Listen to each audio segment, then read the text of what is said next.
وَلِلَّهِ عَلَى النَّاسِ حِجُّ الْبَيْتِ مَنِ اسْتَطَاعَ إِلَيْهِ سَبِيلًا، اور اللہ کا حق ہے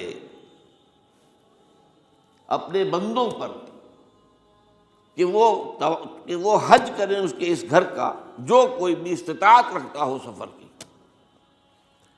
اگر زاد راہ ہے، خرچہ ہے، جانے آنے کے اخراجات مہیا ہیں، اور یہ کہ آپ پیچھے جن کو چھوڑ کر جا رہے ہیں ان کے لیے بھی اتنے وقت کا جو ہے وہ انتظام ہے کھانے پینے کا، گزارے کا، نان نفقے کا، تو آپ پر حج فرض ہو گئے۔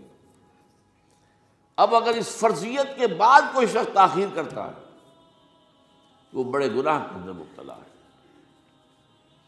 جیسے ہی فرضیت ہو جائے، پہلا کام جو ہے، پہلا قرض جو ہے، یوں سمجھیے یہ اللہ کا قرض ہے بندوں پر۔ یہ لام جو آتا ہے، لام اور اعلیٰ، لام کسی کے حق کے لیے، اعلیٰ کسی کے اوپر حق ہونا۔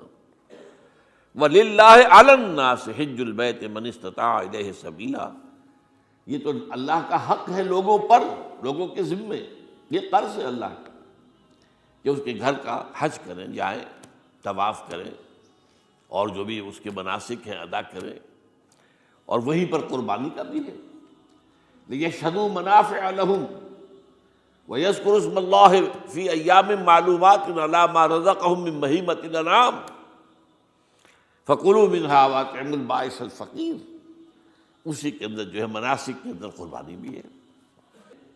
افریقہ میں آپ کو معلوم ہے، شمالی افریقہ میں زیادہ تر لوگ جو ہیں جیسے کہ ہندوستان پاکستان میں ویسے ہیں، لیکن آپ جنوب میں چلتے جائیے تو رنگ گہرا ہوتا چلا جائے گا، انتہائی سیاہ رنگ وہ بھی ہے، سب آ رہے ہیں، شکلیں جدا ہیں، زبانیں جدا ہیں، لیکن سب کے سب جو ہے ایک ہی نغمہ ان کی زبان پر ہے ایک ہی نغمہ، کہیں واضح کہیں مبہم، وہ ایک ہی مذہب، لبیک اللہم لبیک، لبیک لا شریک لک لبیک، ان الحمد والنعمت لک والملک لا شریک لک۔ اب یہ ترانہ ہے، توحید کا ترانہ ہے، اور گونج رہی ہے اس وقت، آپ اندازہ نہیں کر سکتے کہ وہ پوری سرزمین گونج رہی ہوگی اس ترانے کے ساتھ، کیونکہ تھوڑی تھوڑی دیر کے بعد نئے قافلے داخل ہو رہے ہیں۔ ابھی ایک قافلہ جو ہے اس نے سعی مکمل کی ہے، اس کا شامل ہو گیا، بلکہ اس کے دوران ہی ابھی اس کا ختم نہیں ہوا کہ تیسرا قافلہ چلا رہا ہے۔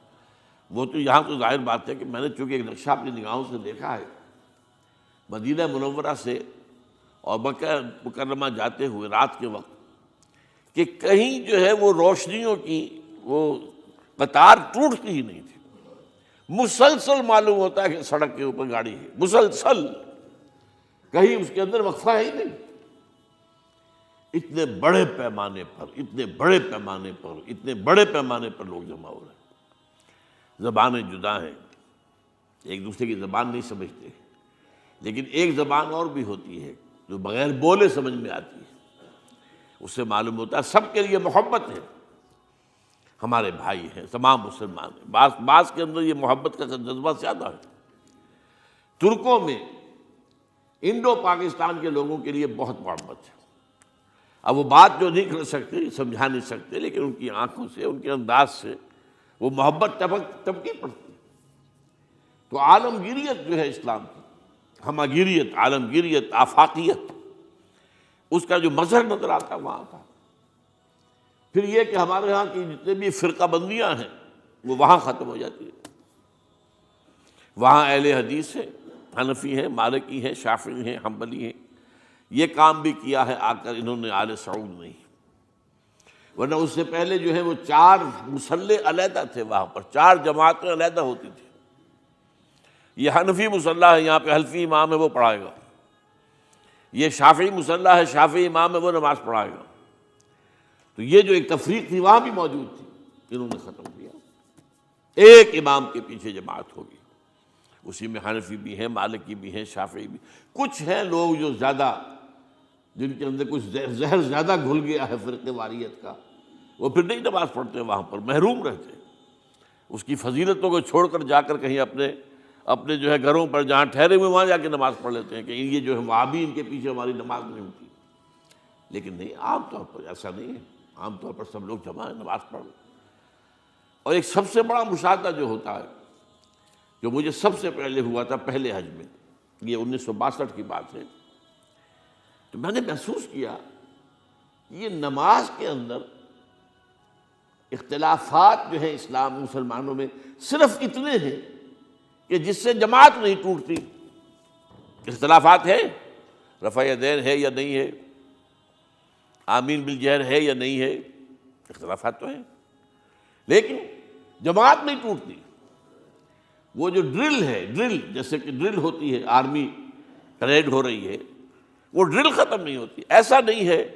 میں نے جب سوچا اگر کسی مسلک کے نزدیک رکوع بھی دو ہوتے جیسے سجدے دو ہیں، تو وہ لوگ تو ایک رکوع کے بعد دوسرا رکوع کرتے اور باقی لوگ سجدے میں چلے گئے ہوتے، جماعت ٹوٹ جاتی.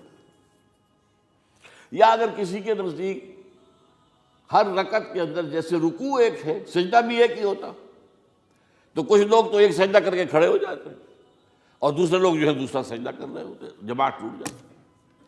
تو یہ میں سمجھتا ہوں کہ یہ کس کی حکمت ہے، کس نے یہ طے کیا کہ ٹھیک ہے آپ میں رنگا رنگی بھی ہو، اے ذوق اس چمن کو ہے زیب، اختلاف سے اختلاف بھی ہے، رفع یدین بھی ہو رہا ہے، آمین بالجہر بھی ہو رہا ہے، نہیں بھی ہو رہا ہے، سب کچھ ہے، لیکن وہ اجتماعیت نہیں ٹوٹ رہی.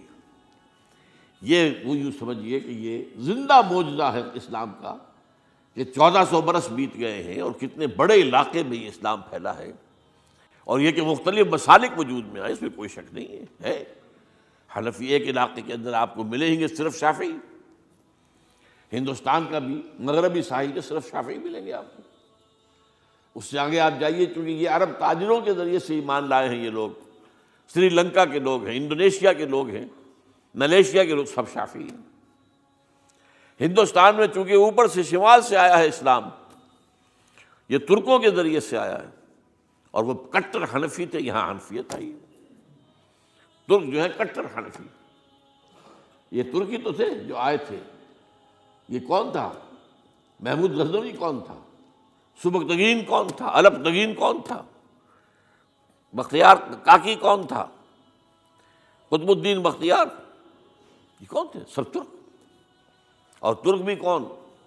غلامان، خاندان غلامان یاد کیجیے. لیکن بہرحال ان کے ذریعے سے جو اسلام ان کے ساتھ آیا ہے وہ خالص حنفی اسلام، کوئی حرج نہیں. وہاں جا کر سب جمع ہو جاتے ایک وحدت کے اندر. تو یہ چند مشاہدات وہاں کے ہوتے ہیں جو ہماری ظاہری آنکھوں کو بھی نظر آ جاتے ہیں، جس کا کہ قلب کے اوپر بڑا گہرا اثر پڑتا ہے.